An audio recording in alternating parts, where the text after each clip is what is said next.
Bene, mi siedo perché ho un pochino di cose con me qui. Se ogni tanto mi scappa qualche parola, qualche frase in inglese, perché i miei amici Thom e Mayne, sua moglie, che sono qui, magari... so Thom, you will recognize this title. Ho preso in prestito, i ringraziamenti ne ha fatti molti Andrea, io ringrazio ovviamente Fondazione Giordano, la vostra organizzazione, INARC, tutti gli amici per aver permesso questo pomeriggio oggi con Thom, che è una figura che, come dico spesso, non avrebbe bisogno di presentazioni, ma mi è stato chiesto di fare una piccola introduzione. Who tells what sustainability is? Chi dice cos'è la sostenibilità? È un titolo che ho preso in prestito da un altro amico architetto di Los Angeles, Eric Owen Moss, che un bel po' di anni fa ha scritto un piccolo libro che si chiama Who tells what architecture is? E quindi come definiamo l'architettura? Diceva Eric Owen Moss, e come definiamo la sostenibilità? È la domanda che io mi faccio e faccio anche un po' a Thom, perché per molte ragioni. Una di queste ragioni è che negli ultimi anni, dopo che parliamo di sostenibilità da decenni, posso ricordare varie attività che su questo tema si sono sviluppate, oggi forse perché le condizioni oggettive del clima ci mettono nell'angolo, sappiamo tutti che il riscaldamento globale è qui e chissà se riusciremo a contrastarlo in qualche modo, ancora non lo sappiamo. Forse Mancuso, no? Diceva che andiamo incontro a tempi difficili. Ma pongo la questione in questi termini perché effettivamente sostenibilità e architettura a volte diventano quasi sinonimi, ma non sempre in positivo. Può succedere che qualcuno pensi che un'architettura, se non è sostenibile o se non è green, magari con gli alberi sopra, no? Come qualcuno ha voluto semplificare, anche un esempio molto conosciuto, non è detto. Cos'è la sostenibilità? Parlavamo ancora ieri sera con Thom e per esempio un fattore molto importante sono i tempi di costruzione. I tempi di costruzione medi di un edificio in Italia, scherzavamo anche un po' su questo, sono lunghi, no? Il Maxi di Roma, bellissimo, di Zadidi, ci sono voluti 10 anni. E Thom faceva degli esempi di edifici costruiti in Cina in 18 mesi, importanti. Ieri siamo passati a vedere la nuova sede dell'ENI a San Donato Milanese, il progetto di Thom Mayne, Morphosis, e la costruzione durerà ancora un po', comunque sono 4 anni. E cosa succede lungo tutti gli anni in cui gli edifici vengono costruiti? Qual è il vantaggio per la sostenibilità? Qual è invece al contrario il vantaggio, lo svantaggio per la sostenibilità? E l'altra frase, sentimental journey, è perché qui non prendete queste immagini che vi faccio vedere come una dotta introduzione, sono un po' come degli appunti che mi sono venuti in mente pensando a come introdurre oggi Thom Mayne. Infatti, dunque, qui come si fa? Così. Inizio da un'immagine che è un'edizione, una litografia di un disegno di Thom di molti anni fa, lui saprà dirlo meglio. Comunque questa è la Lawrence Residence, very long time ago, del 1980. Non vorrei dimenticarmi di ricordare che questo 2022 è un anno particolare perché sono 50 anni dalla fondazione di Morphosis, lo studio di cui Thom Mayne è stato ed è l'anima principale. Faccio vedere questa immagine perché dà il senso di un intellettuale, anche un artista, e poi vedremo perché sia intellettuale che artista come Thom, qui ovviamente si vede anche una grande abilità di disegnatore, ma perché secondo me questo tipo di immagine è un discorso sul discorso, cioè l'architetto guarda se stesso, i suoi strumenti, la mano che disegna, e anche l'edificio a modo suo è un edificio di carattere analitico. Su tutto questo irrompe molto, diciamo, l'idea del futurismo. Qui faccio un po' di campanilismo, no? Cioè in fondo l'Italia ha tanti problemi, ma la vera grande avanguardia, soprattutto dal punto di vista dell'architettura, di una visione del futuro, è quella futurista, e indubbiamente credo che anche nelle immagini che Thom vi farà vedere del suo lavoro questa componente sia importante. L'altra componente è quella che possiamo chiamare dadaista. Questa è una famosissima immagine di Marcel Duchamp con la sua ruota di bicicletta, l'objet trouvé, che poi a sua volta, senza adesso fare una prolusione infinita, però ha dato origine a tutto il fenomeno del pop, no? Andy Warhol, la zuppa Campbell e così via. E prima immagine del lavoro di Thom.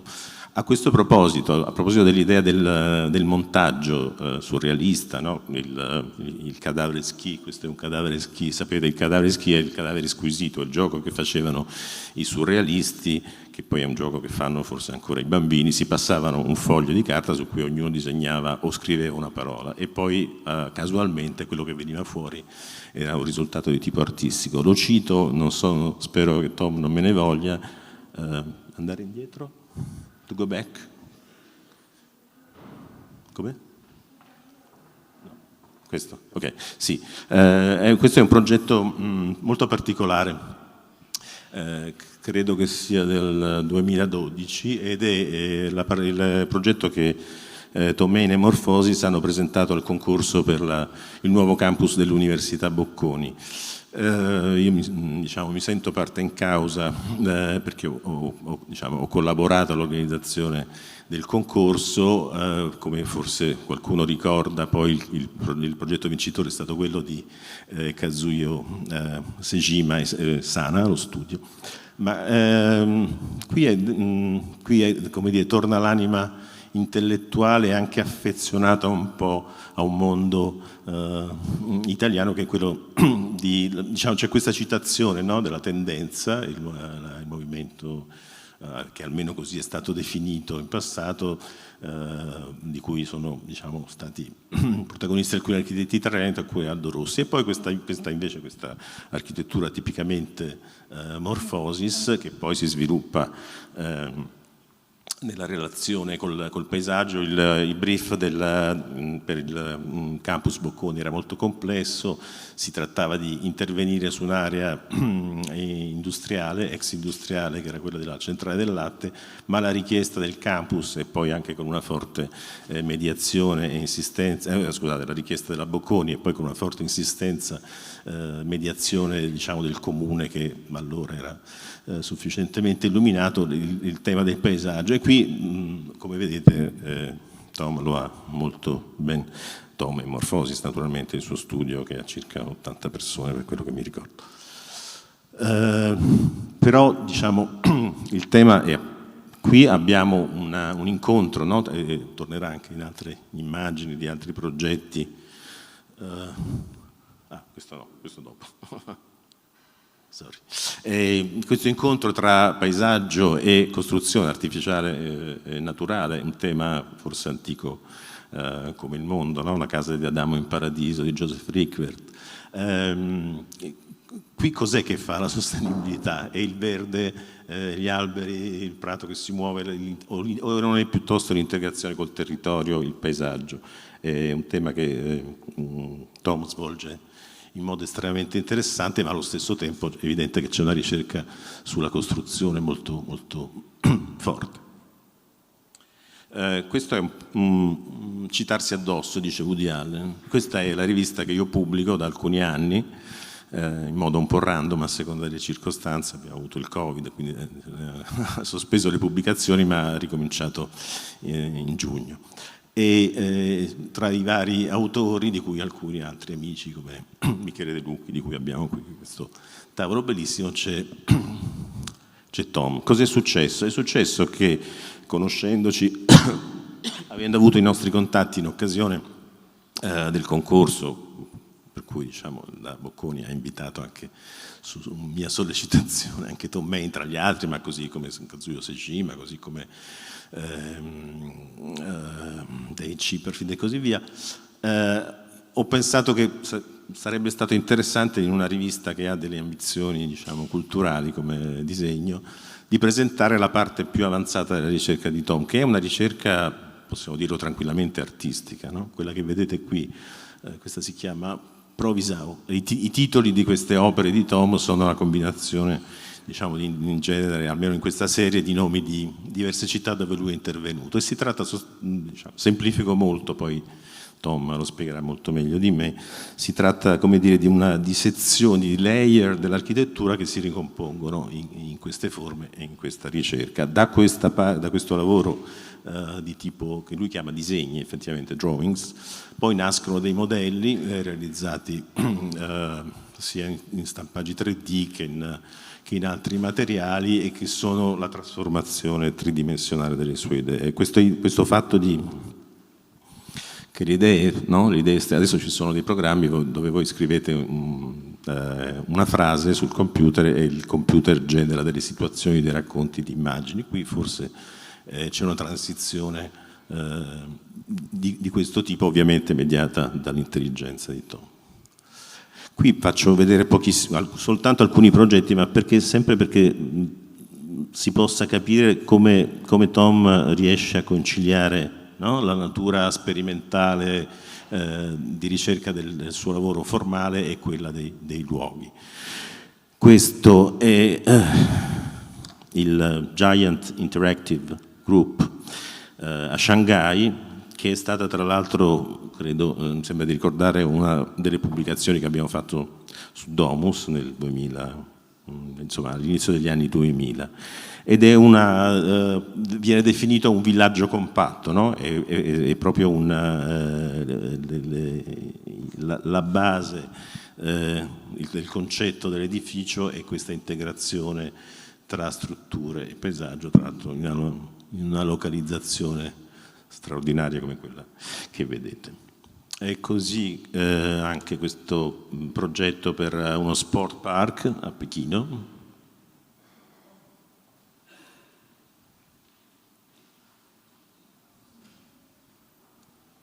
E questa che forse, non so se Thom è così, magari non so, sarebbe interessante sentire su questa, che è un po' una provocazione, no? Qui siamo in Svizzera, a Vals, dove c'è un famosissimo centro termale progettato e costruito da Peter Zumthor, e c'è stato un momento in cui qualcuno ha pensato di realizzare qui un hotel che poi si è realizzato in forme diverse e, come posso chiamarla una provocazione, Thom ha proposto questo edificio altissimo con queste viste sul paesaggio delle Alpi. Lo dico perché è un'attitudine questa, no? di avanguardia, ma di come dire, segnalazione di temi. E torno, diciamo, all'idea iniziale, no? Un edificio è sostenibile solo perché è verde? Questo ce lo spiegherà Thom, ce lo racconterà lui. Arrivo alla penultima fase di questo incontro. Diciamo, il viaggio sentimentale è perché incidentalmente siamo arrivati ieri da Milano, abbiamo visitato la chiesa di Giovanni Michelucci sull'autostrada, che con Thom abbiamo scoperto che pochissimi architetti conoscono, e poi farò vedere un'immagine per spiegare perché ne parliamo. Questa è una mostra che è stata fatta a Berlino alla Choban Foundation. Sergei Choban è un architetto russo, ma che vive a Berlino e ha creato una fondazione museo per i disegni di architettura. Grazie alle conversazioni che abbiamo con Thom da un po' di anni, quando Choban ha proposto a Thom Mayne di realizzare una mostra di questa sua ricerca, di questi suoi modelli, che possiamo tranquillamente chiamare sculture, Thom molto gentilmente mi ha chiesto di scrivere un pezzo per questo libro, che io ho scritto con molta... Anzi, è un libro che vi consiglio. Forse si vede l'immagine. della copertina. Sì, questa è anche la copertina del libro. Ve lo consiglio perché è un piccolo libro, ma riassume attraverso la ricerca di Thom dei passaggi molto importanti. C'è anche un dialogo con Christine Ferris, che è una dei critici d'architettura, critici operativi potremmo dire, no? Ricordando Zevi, molto, molto importanti e anche grande amica di Thom. La circostanza fu particolare perché invitati ovviamente tutti, anche a cominciare da Thom, a partecipare all'inaugurazione della mostra. Purtroppo poi è successo che è arrivato il Covid e quindi questa mostra io sono riuscito a vederla e Thom no, che è una cosa che mi è molto dispiaciuta, però sicuramente queste sono immagini fatte da me, quindi perdonate la qualità, però danno il senso dell'impatto che questo lavoro può avere e sta avendo. Poi Thom ci racconterà come si sta sviluppando questa sua ricerca e quanto tempo sta dedicando tanto a questa ricerca. Siamo alle ultime immagini. Qui questo è lui sitting yesterday in the church on the highway. Abbiamo parlato appunto all'inizio dell'organizzazione di questo viaggio, no? Con Andrea Margaritelli, che non è solo un amico, è un operatore estremamente attento ai temi del progetto per il lavoro che fa con l'industria di Stone Giordano, per il lavoro che fa insieme a INARC, di cui è presidente, forse questo è sfuggito, e soprattutto per questa vicinanza con i progettisti. E quindi ho detto a Thom, facciamo questo incontro a Perugia, e così è stato. La sua curiosità era visitare la chiesa di Michelucci sull'autostrada. Confesso anch'io di non esserci mai stato, pur conoscendo bene il progetto. Ne abbiamo parlato, abbiamo fatto diverse considerazioni. Lo spunto che riguarda questo nostro incontro è quello del rapporto con la natura. Questo edificio di Michelucci è un edificio straordinario, andrebbe visto da molte più persone, moltissime lo vedono passando velocissime sull'autostrada, ma forse pochissimi si sono mai fermati uscendo dall'autostrada a visitarlo. Faccio vedere questa immagine perché c'è questo elemento strutturale. Non scendo nei dettagli della straordinaria combinazione tra materiale antico, il marmo rosa che è usato per i basamenti e invece le strutture in cemento armato, ma in fondo questo è ancora un albero, è un albero di cemento armato. E quindi quando facciamo costruzione, quando facciamo progettazione, quando facciamo architettura, dobbiamo riprendere la natura, dobbiamo imitarla, o dobbiamo invece inventare qualcos'altro? Questo è un tema di cui sicuramente Thom dovrà parlare. Hai visto che è un viaggio sentimentale, finisco con uno scrittore americano, per cui come tanti ho molta ammirazione, e se riesco a trovare il foglio, eccolo qua. Io sono uno scrittore fondamentalmente, ho studiato architettura, sono un designer, ma il mio interesse principale è la scrittura. Leggo questo testo, forse lo leggo in inglese, e tanto è abbastanza semplice, ed è il racconto di Ernest Hemingway a Parigi negli anni '20, una giornata fredda, ma riguarda i luoghi. Qui siamo fuori dal tema siamo lontani dalla sostenibilità, ma siamo molto vicini al tema dei luoghi e di una spiritualità laica, se posso dirlo. It was a pleasant cafe, warm and clean and friendly, and I hung up my old waterproof overcoat on the coat rack to dry and put my worn and weather felt hat on the rack above the bench and ordered a café au lait. The waiter brought it, and I took out a notebook from the pocket of the coat and a pencil and started to write. I was writing about up in Michigan, stavo scrivendo di lassù nel Michigan, che è un famoso racconto di Hemingway, pubblicato nei 49 racconti, e da dove veniva Hemingway. And since it was a wild, cold, blowing day, it was the sort of day in the story, the same story, cioè nella stessa storia che lui stava scrivendo. I had already seen the end of fall come through boyhood, youth, and young manhood. And in one place you could write about it better than in other. In certi posti puoi scrivere di queste cose meglio che in altri. Grazie.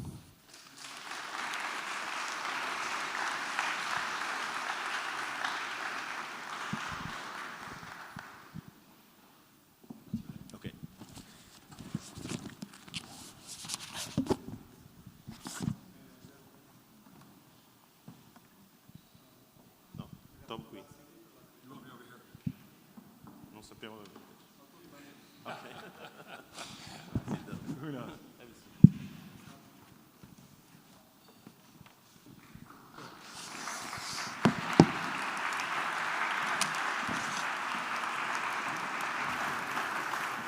It's a pleasure to be here.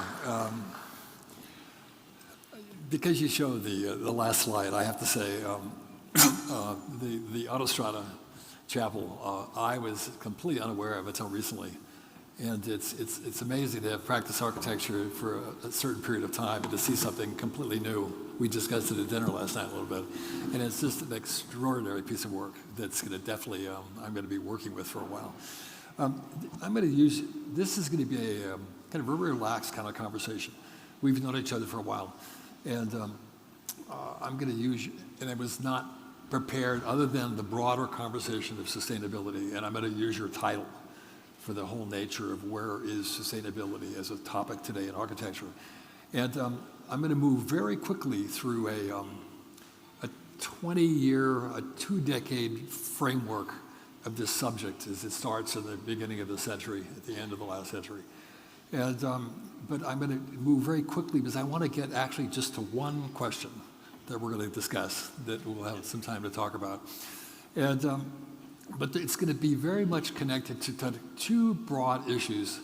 And the title was perfect in a way because it's, I think, thought about in architecture as a particular kind of territory which is very popular right now. And it's just kind of accepted, and it's, I would say it's even institutionalized at this point. It's not a new topic at all. It's at least a 2-decade plus topic.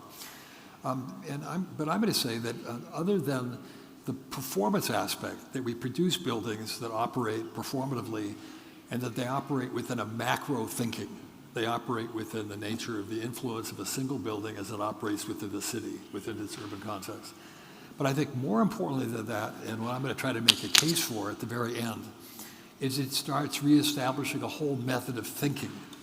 It's not just the producing of the piece of work that's performative, but it's a radical different way of rethinking architecture in terms of its the process by which it evolves, the creative dialogue, and it to the extent that it changes the formation of the collective studio and the nature of that studio in terms of how it works to produce the kind of the final product. This is okay. I can see it. Okay, I'm going to take you through a series of work, and I'm going to start with it's going to be urban that we'll get to. It's going to start with a piece of work which starts with surface, because there's going to be kind of a very clear kind of connection in architecture, and one of them will have to do with the nature of surface, and it's the intermediator, it's the interaction between the environment and the internal space, and it produces the performative abilities for the building. And the other one is organizational, and the one I want to move to is organizational. That's the most important. So it starts, again, 20 years ago, we're starting this project in Seoul, Korea, and we're starting with the idea of surface as a real event of the building. That's going to be really what it's about, right? And we're using Jim Dine, and I was fascinated with the notion of the absence of the character and the notion of the covering as an idea. And it's going to become kind of the beginning of this piece of work. And it's going to immediately be connected to our interest in highly differentiated buildings, that we were already beyond any notion of the simplicity of a single force that made a building and the notions of repetition, symmetry, et cetera, that comes out of that. And we're looking for a work that's going to be highly differentiated as it's seen from different positions of the city. And so each of those surfaces. And we're, the computer, it's a fairly simple commercial building. It happened to be a design group that occupied this. And it doesn't have a huge amount of organizational complexity, and the surface is going to become kind of, in some ways, the reading of the building in its urban context. And we were just shifting from the computer. This is going to be late 90s. It's going to be 96 or 97 or something, which is going to definitely have to do with this development. But we're understanding the skin itself is the major kind of component of the piece of work.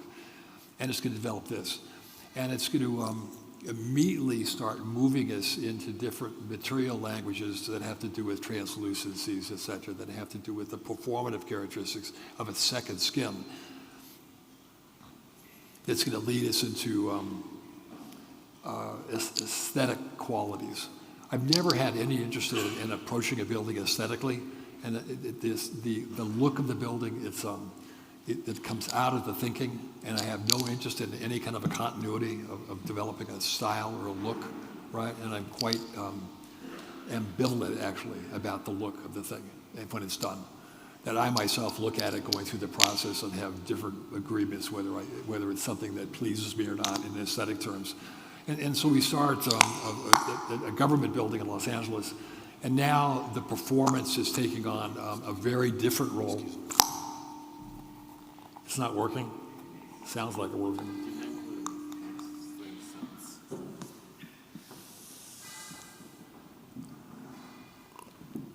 Is that any different? Okay.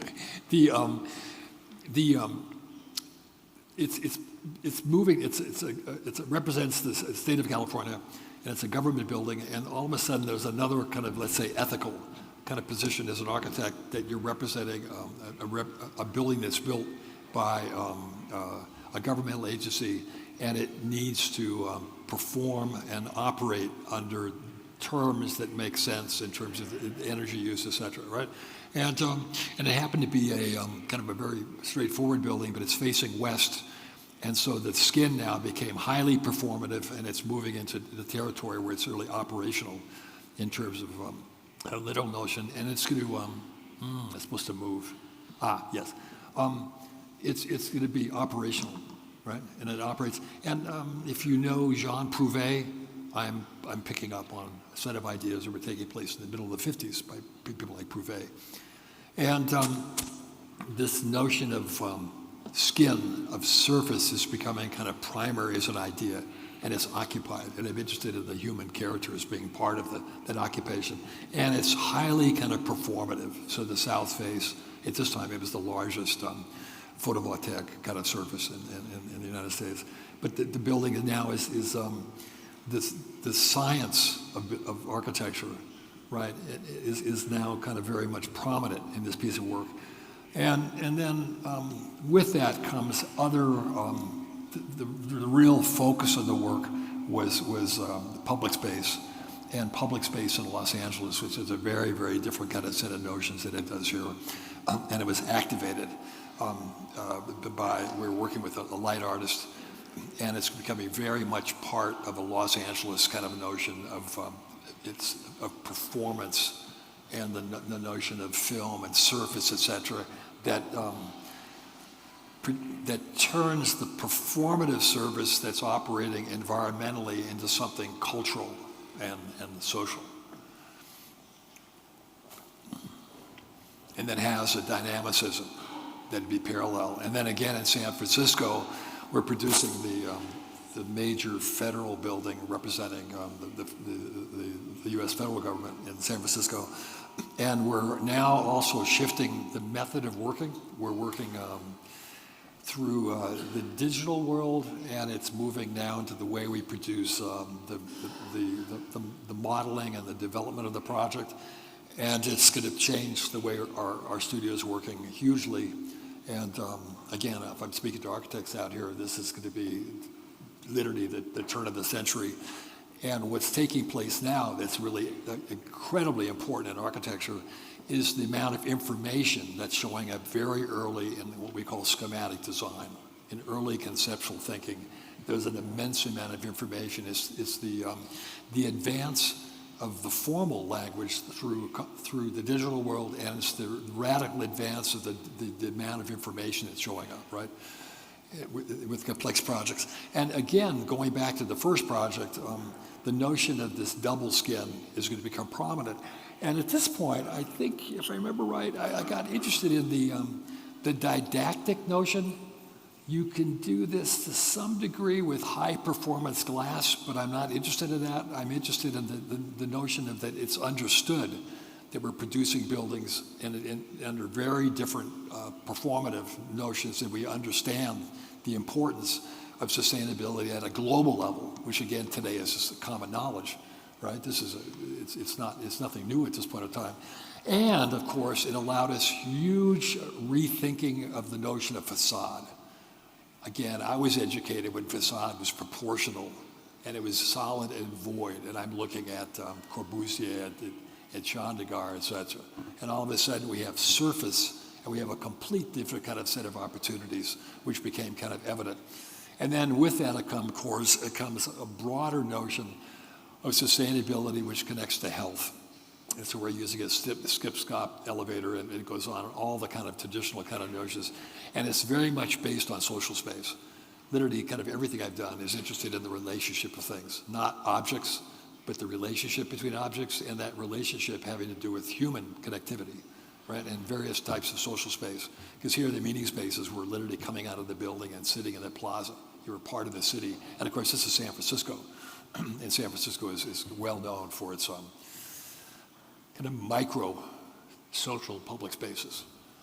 And then the interior, which comes directly out of that. And again, a work that's showing a building that's coming out of multiple forces. There's no singular force that produces the work.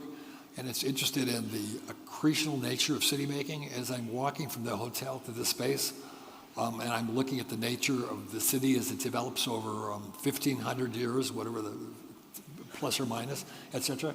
I'm fascinated with our ability to produce the kind of complexity that we so much admire out of city making that comes place over time. And in this case, one that's producing a weight and an authenticity that represents the federal government and is right across the street from the major federal courthouse, et cetera. And again, this notion of skin, which gives us a very different set of opportunities to the notion of how we document a building in terms of its vision to the world, and the notion of the surface and how that contributes to your understanding of the work. And then it's going to lead directly now into the method of producing this kind of condition. And we're now having the technology with the digital world to produce the kind of complexity that allows us to make these things, to build these things. And we can talk about it very specifically in terms of its performance. Never once did I discuss this with a client in terms of its look, its physiognomic. It was only discussed in terms of its relationship to energy, its relationship to public space, and its relationship to a reconfiguration of the work environment. And that was the only conversations we had. And then again, I'm looking at the eccentricities that are possible out of this. And what happens now is that the work becomes highly differentiated. The surface you're looking at is south-facing and has the traditional notions of heat load and the sun, et cetera. The north face now is guiding and light. We took out the air conditioning system, first building in the United States, that had no, again, that maybe speaking here, it makes no sense at all, but in the US, it's actually kind of phenomenal. And the facades are now very much oriented to the performances of their orientation. And we can articulate this micro, macro, that one of these buildings would, the delta of energy would power 600 houses.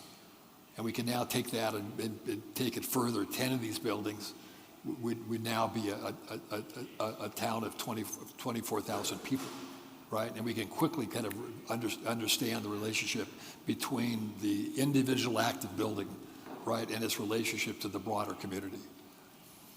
And then we get to Paris, and the last two buildings, they're clearly kind of operational in terms of their performance, and they're kind of touch. And we had this very kind of different condition in the far tower. And first it started with an incredibly complex site. And we're now further along in a methodology that was paralleling the advance of the digital world, that now we're building models digitally, and we're building the physical model through Z-Corp, through machine processes, and we're moving at a much quicker pace. So what became interesting from a design point of view was that traditionally, the mechanics of producing models and drawings are very slow, and it interferes with the way you're thinking in the beginning, because your brain is moving at the speed of light, and you have to kind of wait a week before you can even look at a model. And now we're working at the end of the day, putting this in a machine, looking at the model first thing in the morning, operating on it, putting another one in. So you're looking at a week's work, right? And you're moving at a pace that makes sense with the kind of thinking that takes place, and it gives you an increased number of options to evaluate. And so this was the final, we won this competition, had this extremely odd site, non-site. And now our notion of the idiosyncratic, our notion of buildings all being too unique to their condition was really in our favor, because you couldn't put a typical building on the site. It had to be thought about from the very beginning in terms of the quirks, the kind of the odd kind of characteristics of this particular place. And it had all kinds of rules. In Paris, it still had to be 1 meter short in the Eiffel Tower, and et cetera. And again, it's going to be something that's going to be completely connected to the city of Paris at the edge, just in La Défense, et cetera. And we're now third generation in terms of understanding the science, the technology of the skin, and we can model it in very precise terms of how it has to operate with the movement of the sun, right? And we wanted something much more kind of sensuous. We were definitely responding to the last two buildings I was seeing, and we had something that had a very kind of different reading that was softer, and we felt that the performative aspects of the last two were a little too dominant. And we're at a point now where we want to kind of balance those. But we have now the capability of operating at a complete different level. And it's starting to change the complexity of the office. I now have a group of people that are now more and more specialized just in this aspect of the work. So you're looking at a diagram of the skin, and it has, I forget, 9,000 individual elements, and we can document each of those elements in terms of their maximum performance, in terms of how they operate. And it's getting incredibly kind of sophisticated in terms of how we do this. And we can discuss it again, and we could put in large terms the delta, right? The nature of how we can operate from a traditional building into this piece of work. And in the process, again, in the increased speed of work, we're building prototypes early on, right, that's basically proving the validity of our ideas. And a lighting scheme, which is somewhat more lyrical, and that discusses the nature of the formation of the form. And then this notion of surface is becoming more and more differentiated. We're looking at a piece of work that has different directions in the surface that are about the nature of the broader idea urbanistically. And again, we're increasing our ability to model it at a very precise level, kind of our thinking as we move through the design process. And now we can develop a dialogue between different aspects of the building, one being much more from a fluid kind of thinking, and that represents a kind of very different nature, which represents, it's a school of theater And we have the capacity now to model this and to produce it, right? And again, it's just part of the trajectory that's going to happen over this last 20 years that's going to form where we are now. And we're now going to move more and more into the constructional aspect. And again, I started as a young architect. We were very much involved in kind of building stuff. And now we're getting more and more involved in kind of making it, and we're in the subcontractors kind of facility that working with them in terms of how we kind of produce this thing. And it's also changing kind of the whole relationship, right, of construction and architect. And we're getting much more kind of involved in it to produce this. And then on the surface, we're looking at, again, more advanced ideas of highly kind of differentiated surfaces that also have a three-dimensional quality, and we can produce the elements in a very kind of particular way that gets us this. And we literally can map these pieces, and this is the mapping that we gave the contractor that shows them how to build it, right? That gives us this. And we're moving, the performative is becoming more and more taken for granted, and we can move more and more into the kind of the nature of the thing in terms of its direction. And then in Seoul, Korea, more recently, we're working with now GFRP, state-of-the-art material that's still in development. And we're modeling this in the studio, and we're taking complete responsibility for the making of this thing. Cologne produces fabrics. They produce high technology fabrics, your airbag in your car, fire suits, etc. And so literally, again, the skin, and they also have a division that makes sports clothing. And so when we're going to the client, we're literally going back to the first thing I showed you and saying, no, the notion of the skin literally is like clothing, right? And it's operated like clothing as an intermediary between the external and the internal environment. And we're now starting to model the skin. And again, we can say in performance terms, it does this, and it gives us 50% increase of an operation. And again, we're in the studio. And now the creative process is moving into construction, and we're guiding the maker of these things, right? We're giving him guidance of how to produce this, and we're completely integrated with construction. And again, prototypes, and then the thing itself.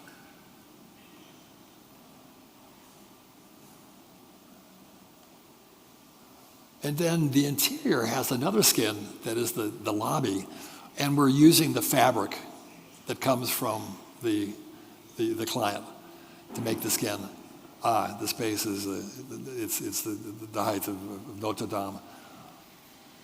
And again, the surface again is using a lot of the same kind of thinking that came from the exterior that allows us to make kind of a very unique and a very kind of specific kind of space that has to do with this particular research building.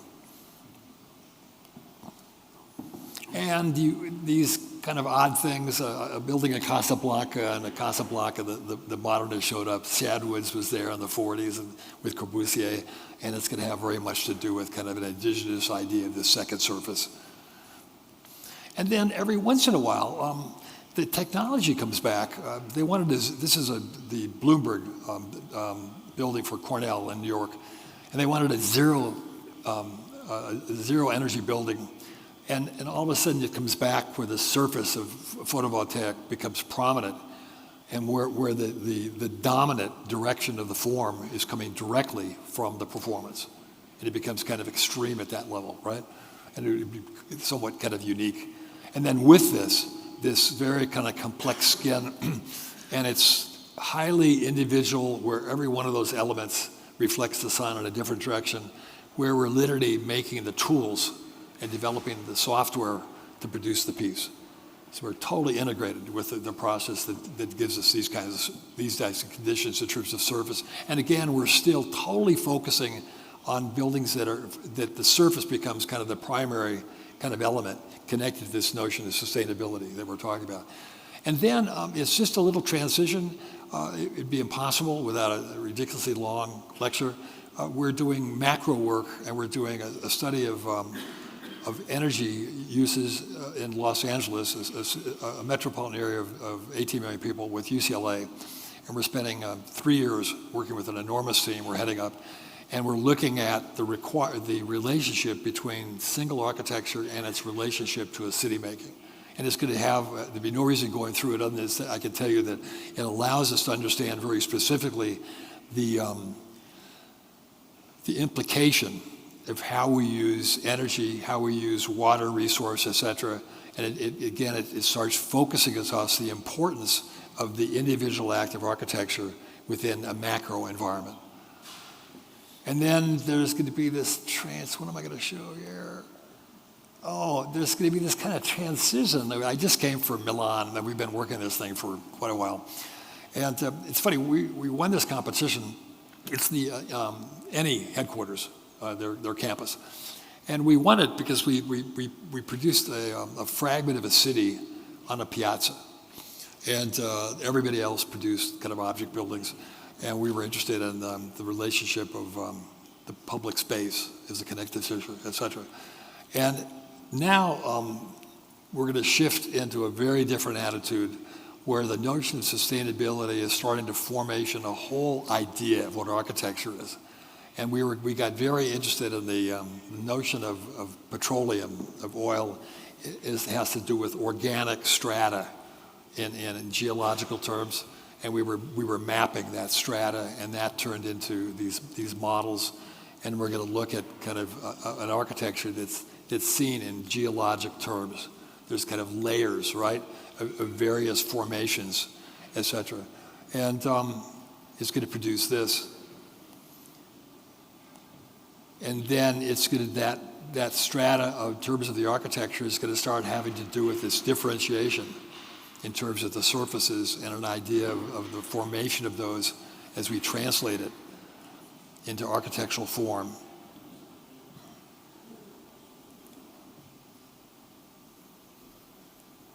And then it's going to become more specific in terms of its materialization and its colorization and that type of thing. That's going to give us this. And with this now, instead of producing an architectural piece of work, we're producing a fragment of the city, right? And it's not any longer a building. And it's highly differentiated. Can I make you a question? Yeah. There has been a lot of talking in Europe now about non-places, non-lieu. Marc Auger, the writer, no? Places which are you trying to recreate places, right? Huh? This project is typical, Yeah. no? It's a small town. And the question is? The question is it the size, is it the complexity, is that you want to have the people in the place have this experience? We have been there. It's continuously changing experience of space, right? You experience it as a fragment of the city and not a building to start with. It's not an object. It's a space. It's actually, you'd have to be there to even understand it's hard to photograph. Maybe you don't photograph Piazza Navona, you have to experience it, right? It's not an object. But it's also highly differentiated, right? There's no place in it that's self-similar. They're all kind of unique. And we get this.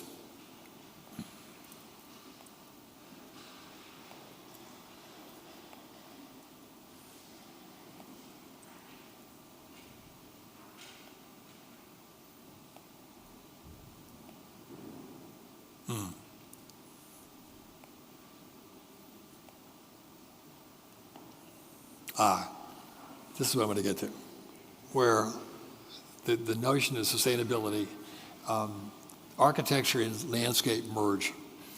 And as we did this project, there's a big sequence between time here that had to do with the development of certain kind of work.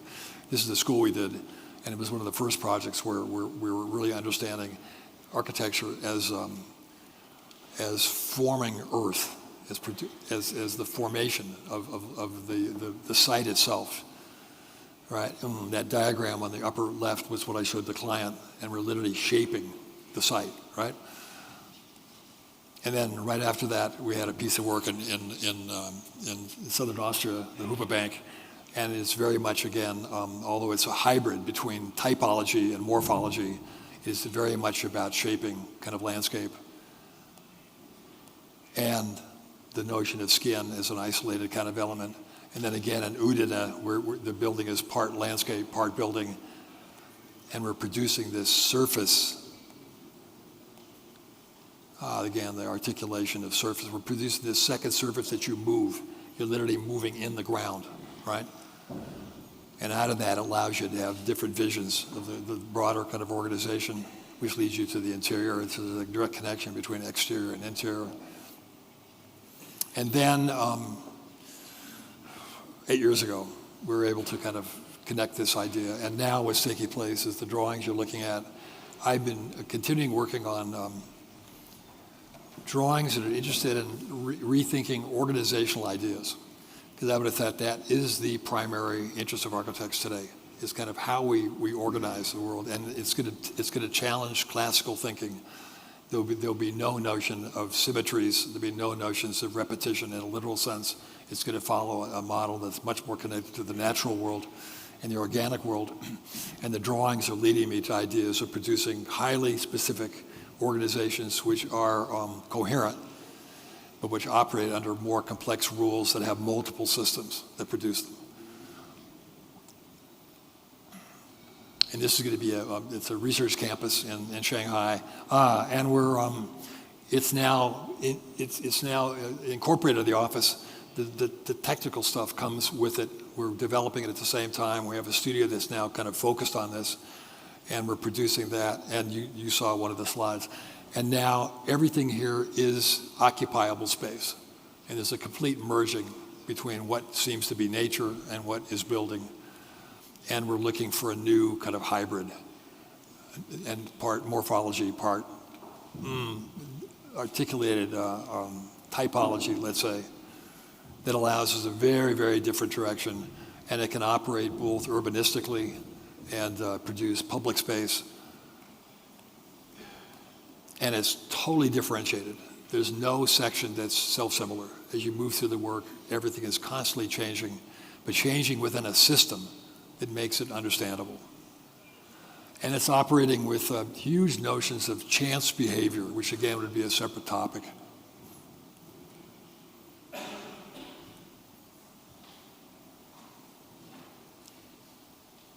Did I lose? What? Oh, here, there. Just a turn in a minute. And nature and building are always intersectionally connected, right? You're always connected to nature in the traditional sense versus constructed nature, right? And today we only can understand the world as constructed nature. There is no such thing as unfettered nature.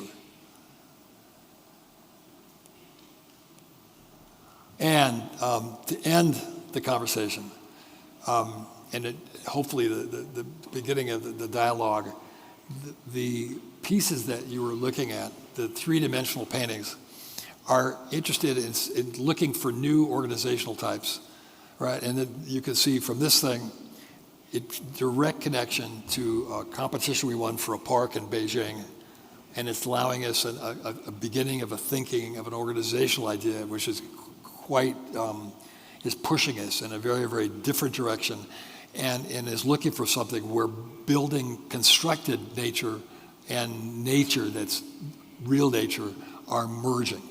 And they're becoming harder and harder to differentiate what we construct and what is so-called real. Thom, I wanted another question. Another question is about how much this research of yours is influencing. How is the passage from the research and the architectural design of the building? They're interchangeable. Yes.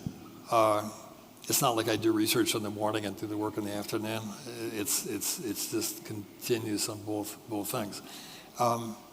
It's funny, research. You mean your conceptual thinking and your work are continuous. I don't separate them. I don't decide I'm working somehow abstractly at one moment and then I'm working in the real world.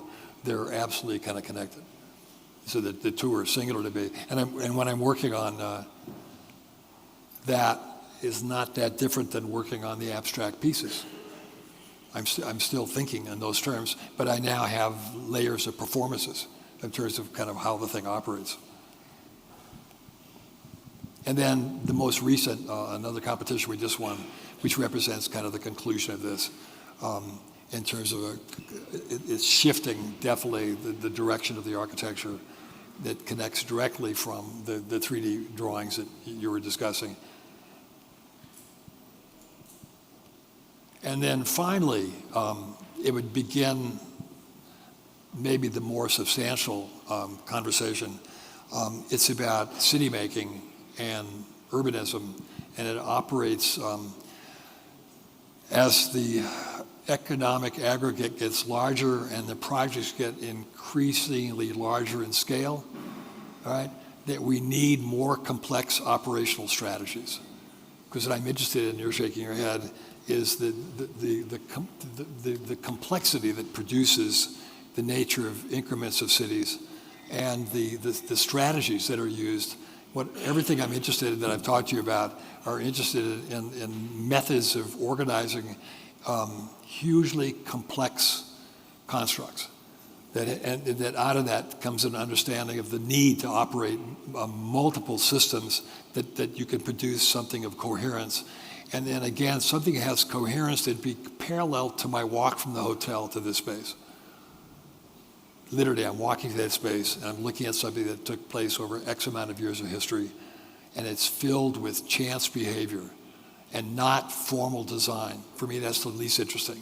Once I get to the axis, it's yes, I understand that. I'm bored with that, right? I'm looking for something that has the capability and the pragmatics for the architects out here of working under incredibly, let's say, unrealistic circumstances of the speed of which we have to think to make larger and larger complexes. And I think anybody that was operating on larger scale in any part of the world, I think we could all come to an agreement that we're being asked to do enormous tasks under incredibly difficult conditions. And I'm looking for methods that deal with the reality of what we're being asked to do at this point of history.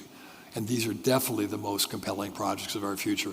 And definitely they represent, in terms of the sustainability, the broader notion, the notion of sustainability is seen in much broader terms and not just within the limited term of producing a building that uses less energy. Great. Right. Tom, the schedule is compelling us. I want to ask you just one question about durability. Yesterday we were talking about your projects, and I think one of the notions of sustainability is durability. So when you design a building, how long you think it should last? We are in a centuries-old building. I don't think we have an answer to that question. There's too many variables to which building. The growth of our cities is so rapid, and the rate change keeps going up in terms of urbanization. 55%, 60% will be in urban environments in the next 10 years, and the number keeps growing. And then if you're working we're working a lot of these projects in China. If you're working in China, it's startling.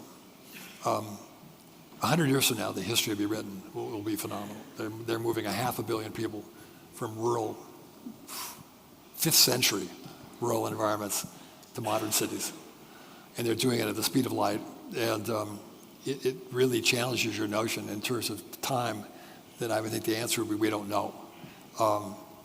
And it would have to do with the nature of the place and the nature of the use of the building, et cetera, because they're still undergoing, they're very new cities. It is first growth. They're looking at the first buildings on pieces of property, and they haven't reached that next stage as the city grows within the city. Shanghai, certain cities maybe, Singapore to some degree, Tokyo to some degree, et cetera. So in the very last questions, because of the schedules here. You have done so much in so many years. Do you ever look back at your work and you think there has been a line or there has been an inspiration, you wanted to be a benefactor, or you wanted to be I would like to say a prince? Yeah, I would like to say no, but when you talk like this, you can't help it, and it's just somewhat painful and sometimes actually. When you showed the Lawrence slide, oh dear. I'm a baby and I'm trying to figure out where to go. I have no idea what's going on. And I drew it cathartically. The drawing was done after the building was completed. It was built. And I knew I was suffering because the work didn't meet any of my aspirations and I was lost, right? And so I drew it again to find out where I'm going, right? And now you live in the present. There's too much going on in the present to muck around with the past, right? There's too much to keep you busy right now than to worry about what happened late in the past. So, yeah. And as a person creating something, I've lost interest. Once it's done, I've kind of lost interest in it. You're so moving on. We will talk again about this between us. Thank you so much. Thank you for your generosity, because I think you're a very, very generous person.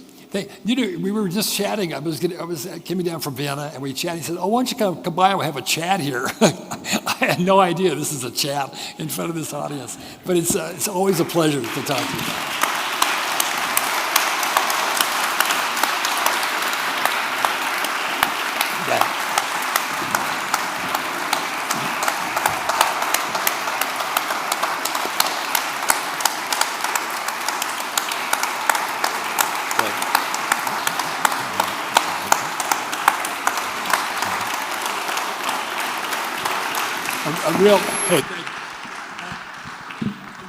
I'm just kind of stopping by.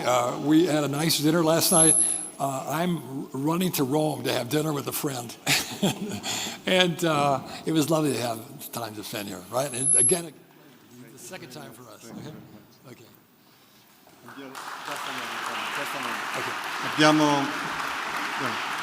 Abbiamo Deborah sul palco.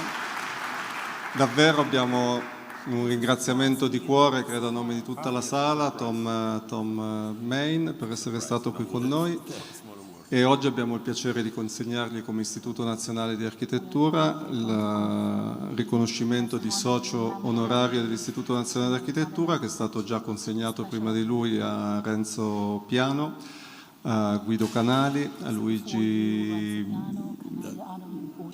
Cacciadominioni, scusatemi, e a Paolo Baratta, quindi è nel nostro albo d'oro oggi Thom Mayne. In wood. This is in birch. Since we were talking about birch last night, yeah. And this is in birch. Fantastic. You want to say something? If you want. Leggo la motivazione: conferimento del titolo di socio onorario dell'Istituto Nazionale di Architettura Thom Mayne per lo straordinario contributo alla ricerca tecnica ed espressiva nell'architettura contemporanea. Perugia, 16 dicembre 2020. Thank you. Okay.